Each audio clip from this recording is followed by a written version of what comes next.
If you were born before 1955, there is one reason many Canadian seniors are now reviewing their CPP and OAS payments very carefully. Some retirees are discovering that the amount they expected and the amount they actually qualify for are not always the same. In today's video, we're going to look at several situations that could affect what some seniors receive, and one of them is often overlooked. Stay with me because any one of these points could apply directly to your situation. Let's start with something that surprises a lot of people. Your birth year is not just a number on your passport. For Canadians born before 1955, it places you in a generation that worked under older CPP rules, had different contribution histories, and in many cases, retired before certain adjustments were introduced. That means the factors that determine your payment amount are different from someone born in 1965 or even 1960. And yet, many seniors assume their payments were automatically calculated correctly from the start. But that's not always the case, and that's exactly what we need to talk about. Now, the first reason some seniors review their CPP amounts comes down to contribution records. The Canada Pension Plan calculates your retirement benefit based on how much you contributed during your working years and for how long. Here's where things get interesting. Many Canadians who worked in the 1960s, 1970s, and 1980s had contributions recorded manually, and in some cases, records were not always complete or accurate. Service Canada maintains these contribution histories, and while they work hard to keep them correct, errors have occurred. A missing year of contributions, a misrecorded employer amount, or an earnings figure that doesn't match what you actually earned can quietly reduce what you receive every month. And if no one told you to check, you may have never looked. What year were you born? If it was before 1955, you've been contributing to CPP for decades. That's a long history. And a longer history means more opportunity for a small error to have crept in somewhere along the way. Let me tell you about Robert from Ontario. Robert retired at 65 and began collecting CPP. He was satisfied with his monthly amount and assumed everything had been calculated correctly. A few years later, his daughter encouraged him to request a copy of his Statement of Contributions from Service Canada. When Robert reviewed it, he noticed that 2 years of earnings from a job he'd held in the 1970s were recorded at a much lower amount than he actually earned. He contacted Service Canada, provided documentation from that period, and after a review process, his CPP amount was corrected. Robert had been receiving less than he was entitled to, not because of any wrongdoing, but simply because of an old record that had never been verified. His story is not unique, but that's not the biggest issue. Let's talk about the second reason payment amounts may differ from expectations, and this one is related to the post-retirement benefit. Many seniors born before 1955 are not aware that if they continued working after they started collecting CPP, even part-time, they may have continued contributing to CPP. Those additional contributions can generate what's called the post-retirement benefit, which is added on top of your existing CPP payment. It's a separate automatic calculation, but only if contributions were actually made. If you worked even occasionally after starting your CPP retirement pension, it is worth verifying whether any post-retirement benefit has been applied to your account. Some retirees have found that small but meaningful additional amounts were owed to them and simply never noticed. Have you reviewed your CPP statement recently? If not, you are far from alone. Most people receive their monthly deposit and move on. But a statement can tell you far more than just your current amount. Now, here is a common misunderstanding about OAS, Old Age Security, that affects many seniors in this age group. Some people believe that OAS is automatically given at the correct amount from the moment they apply, and that the government always has accurate information about their residency history. But OAS is calculated based on how many years you lived in Canada after the age of 18. If you lived outside of Canada at any point for work, family, or personal reasons, those years abroad may reduce your OAS entitlement.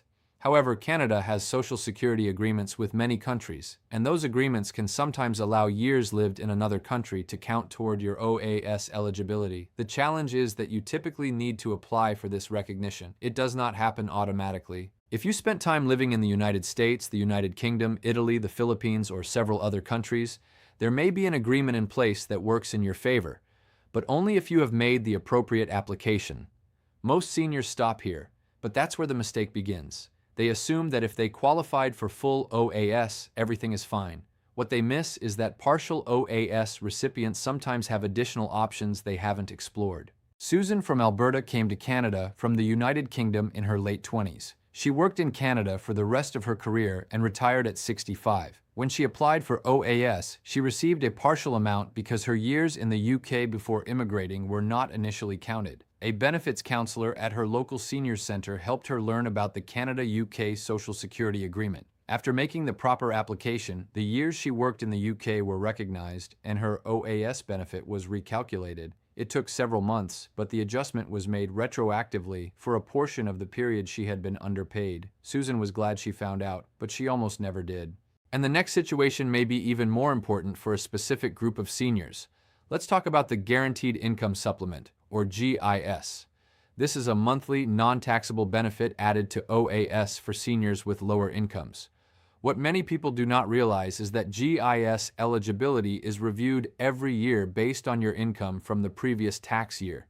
If your income changed, perhaps because of a pension adjustment, the sale of an asset, or a change in your living situation, your GIS amount may have changed as well, and not always in the way you expect. Some seniors find that they qualify for GIS for the first time after a change in circumstances and had never applied. Others find that changes in income caused a reduction they didn't anticipate.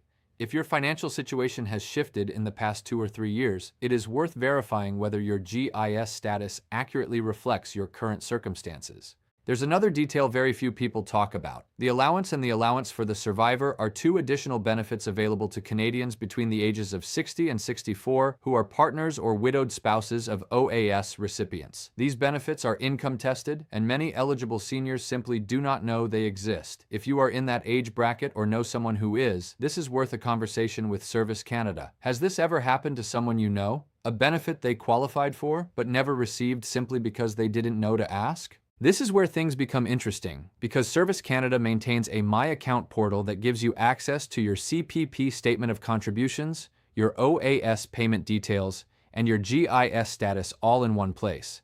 If you have not yet created a My Service Canada account, the process involves verifying your identity, and you can do it online or with assistance at a local Service Canada office. Once you have access, you can review the specific numbers that form the basis of your monthly payments. You can see the earnings record that was used to calculate your CPP. You can verify the residency years used for OAS, and you can check whether any benefits you may qualify for have been applied. Now let's talk about mistakes that can affect retirement income planning, because some of them are surprisingly common. One of the most frequent mistakes is delaying an application for a benefit under the incorrect assumption that it will be applied automatically. OAS is now largely automatic for most Canadians, but GIS requires a separate application in many cases.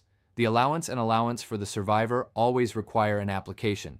CPP retirement pension requires an application and requires you to choose a start date, which permanently affects the amount you receive. Many seniors assume that choosing to start CPP as early as possible is always the right decision, but the optimal timing depends on your personal health, your other income sources, and your financial needs. There is no single right answer, but there is always an answer that is better suited to your individual situation. Another common mistake involves not reporting changes in income or marital status to Service Canada promptly. GIS, in particular, is sensitive to income changes. If you separated, lost a spouse, or your income dropped significantly, your entitlements may have changed, and waiting too long to report could delay adjustments you are owed. Before you assume you're unaffected, here is a simple checklist worth going through. First, request your CPP statement of contributions and review it for accuracy, paying particular attention to your highest earning years and any years that appear to have lower earnings than you expected. Second, verify that your OAS payment reflects the correct number of years you lived in Canada.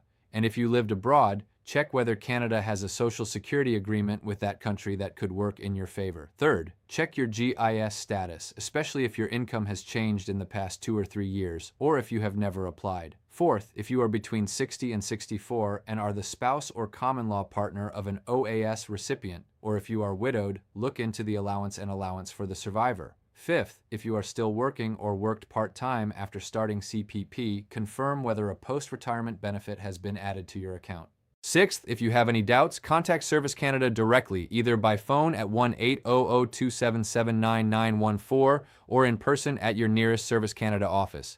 Michael from British Columbia did exactly this. He called Service Canada simply to ask a few questions. During that call, the agent noticed that he had never applied for GIS despite qualifying based on his income level. Michael had assumed his payments were complete. Within a few months of applying, he began receiving an additional monthly GIS amount, money he had been entitled to for years but had never claimed. He told his neighbor, who then discovered a similar situation: 2 seniors, 1 phone call.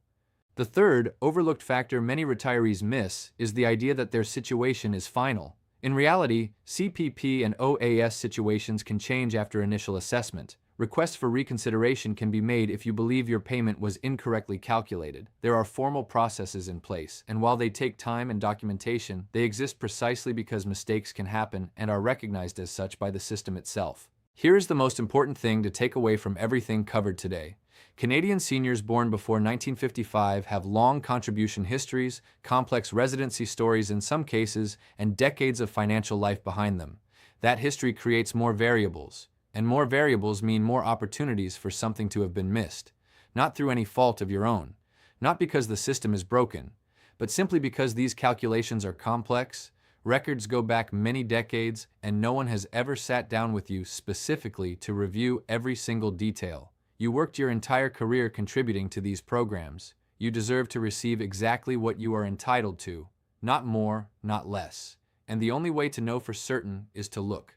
Request your records, review your statements, ask questions, contact Service Canada, and if something doesn't look right, pursue it. Every situation is different, and this video cannot tell you what your specific payment should be. Only Service Canada and your own records can do that. But what this video can do is encourage you to have that conversation and ask those questions. If you are glad you watched this today, leave a comment below and tell us what year you were born. You might be surprised how many others are in the same situation. If you found this information valuable, please share this video with other Canadian seniors you know, a friend, a family member, a neighbor. It could make a real difference in someone's life. And if you want to stay informed about CPP, OAS, GIS, and other Canadian retirement benefits, subscribe to this channel.